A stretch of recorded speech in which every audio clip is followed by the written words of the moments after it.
si je vous disais que le code barre aussi, c'est un levier d'innovation et de performance. Du code barre au QR code augmenté GS1, une révolution est en marche. Et pour nous en parler, j'invite Tiffaine Houchen-Bourreau, directrice marketing et communication.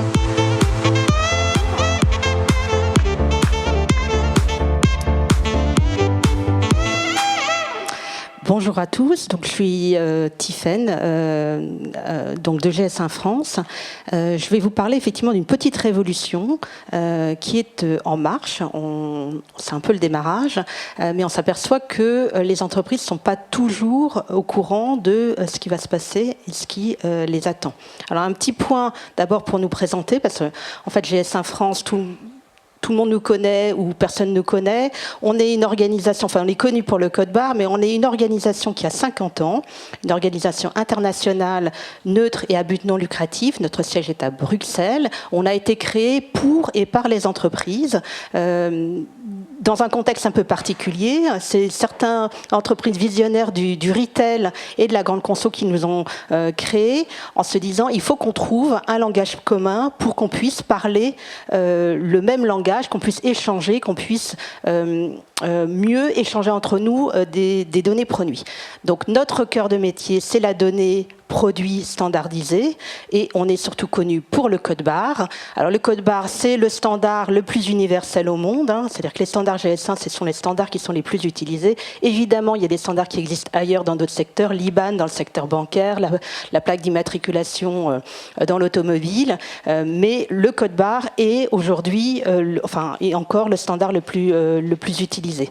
Il y a plus de 2 millions d'entreprises adhérentes dans le monde, 58 000 entreprises adhérentes en France. On est présent dans plus de 20 secteurs, évidemment les produits de grande conso, mais aussi la santé, le rail, etc. Alors, le code barre aujourd'hui est scanné 10 milliards de fois par jour dans le monde. Voilà un peu ce qu'on est. Alors, je ne suis pas là pour vous parler de GS1, même si on s'aperçoit que c'est un petit peu nécessaire. On est aujourd'hui, GS1, un peu obligé de sortir de notre timidité naturelle, notre posture de retrait, parce qu'il y a une révolution qui va arriver, c'est que le code barre, il a été décidé au niveau international, que le code barre arrivait à ses limites en nombre de data qu'il pouvait contenir et va être remplacé par le QR code augmenté GS1. Alors ça va se faire progressivement, mais il y a une date qui se profile qui va être clé, c'est 2027. Et alors pourquoi ce changement de technologie ?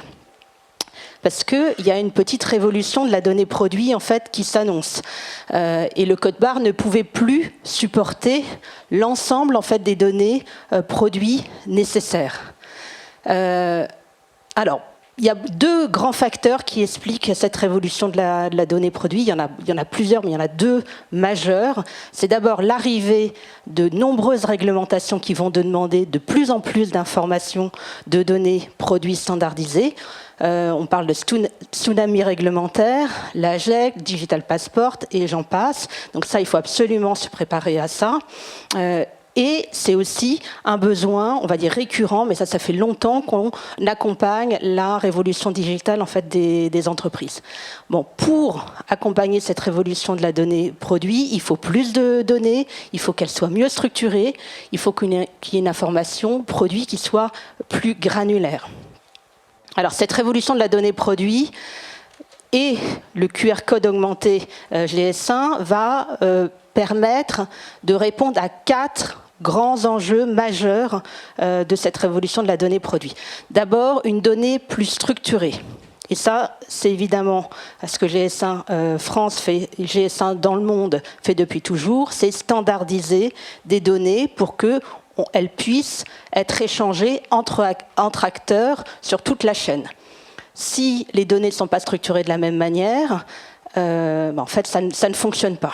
Donc cette dimension universelle des standards, elle est absolument clé. Elle va l'être de plus en plus dans le monde à venir. L'autre enjeu majeur, le deuxième enjeu majeur, c'est la quantité de données qui va être beaucoup plus importante, qu'il va falloir partager. Des données en amont et en aval, c'est-à-dire qu'il va falloir plus de données sur la traçabilité, l'origine, qui sont demandés sur les produits. Mais également, derrière, comment le produit peut être réutilisé, réemployé.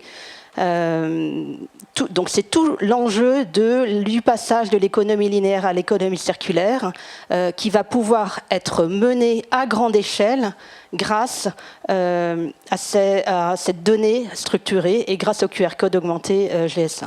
Le troisième enjeu qui est clé, c'est le fait que le QR code augmenté GS1 va permettre d'avoir des données dynamiques. Comme derrière un QR code, il y a un lien, un digital link et un lien vers une URL, ça va permettre en fait d'avoir des données qui changent dans le temps, contrairement à un code barre. C'est-à-dire que s'il y a des réglementations qui changent, on va pouvoir les changer en fait au fur et à mesure. Si le QR code est scanné 1 an, 2 ans, 3 ans après. Ça permet aussi des données dynamiques en fonction des lieux. Les réglementations ne sont pas les mêmes en fonction des pays, et donc de pouvoir mettre derrière en fait les QR codes des données qui changent en fonction des lieux, mais aussi en fonction des utilisateurs. Le QR code augmenté GS1, en fonction de est-ce que c'est un acteur de la supply chain en B2B ou c'est un consommateur qui scanne, il peut ne pas avoir les mêmes informations. De même, dernier point en termes de dynamisme, on va dire, c'est que ces données peuvent être du coup scannées par le consommateur et ça va permettre du coup d'avoir des informations vraiment qui permettent un engagement consommateur. Donc des informations marketing beaucoup plus fournies.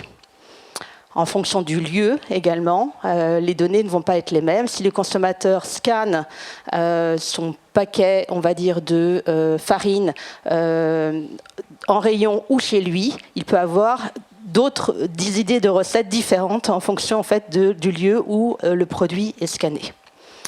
Quatrième enjeu, et le QR code augmenté va permettre de répondre à ce quatrième enjeu, c'est le fait que la donnée produit va être réellement transparente et accessible à tous. À la différence du code barre, le QR code augmenté permet au packaging de devenir un média.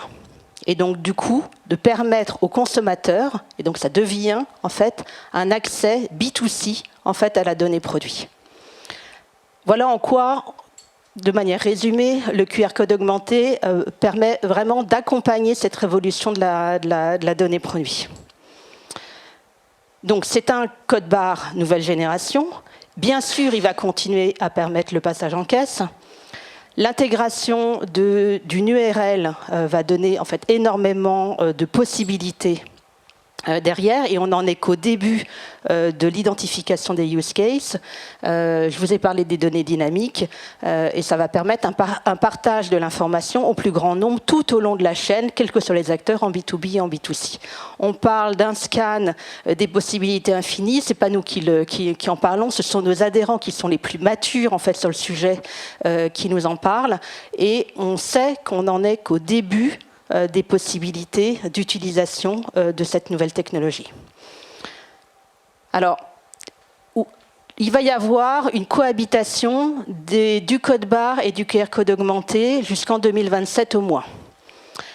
Mais 2027, c'est demain, donc c'est vraiment, il y a un vrai sujet en fait d'alerte et d'urgence, et c'est pour ça que GS1 France sort d'une posture, on va dire, au service des adhérents et commence à parler haut et fort, parce qu'on s'aperçoit qu'il y a une grande disparité de maturité chez nos adhérents sur ce sujet-là.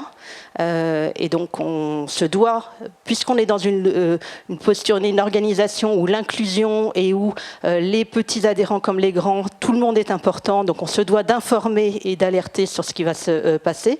Donc c'est pour ça en fait qu'on prend de plus en plus la parole. Et on est aussi en train de s'apercevoir que derrière ce changement d'étiquette et du passage à l'étiquette digitalisée, en fait, c'est toute une structuration derrière des méthodes de travail qui vont changer au sein des entreprises. On est en train de s'apercevoir que nos interlocuteurs avant étaient, on va dire, les personnes de l'IT, de la supply chain. Là, de plus en plus, on parle au service marketing, évidemment au service achat, au service RSE, innovation, etc. Et ça demande une organisation qui est très différente de ce qui était fait aujourd'hui avec le code barre. D'où voilà, ma prise de parole aujourd'hui. Et vous êtes les bienvenus, évidemment, sur le stand GS1 France pour qu'on vous explique, en fait, puisque, je vous le rappelle, on a été créé pour et par les entreprises. Et donc, on est à votre service pour répondre à vos besoins concernant ce sujet de la donnée produit standardisée. Merci.